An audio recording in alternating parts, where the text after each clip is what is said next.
up my window, and I can't see it all. Even if I could, it'll all be great.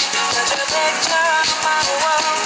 It reminds me that it's not so bad. It's not so bad. Dear Slim, I wrote you, but you still ain't calling. I left my cell, my pager, and my home phone at the bottom. I sent 2 letters back in autumn. You must not have got them.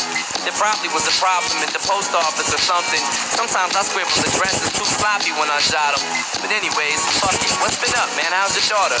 My girlfriend's pregnant too. I'm about to be a father. If I have a daughter, guess what I'ma call her? I'ma name her Bonnie. I read about your Uncle Ronnie too. I'm sorry. I had a friend kill himself over some bitch who didn't want him.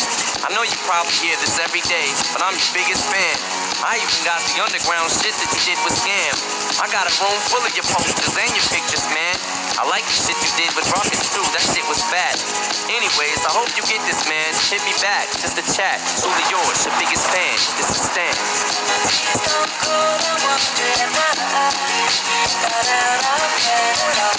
The morning rain melts up my window, and I can't see it all. Even if I could, it'll all be great. Put your picture on my wall. It reminds me that it's not so bad.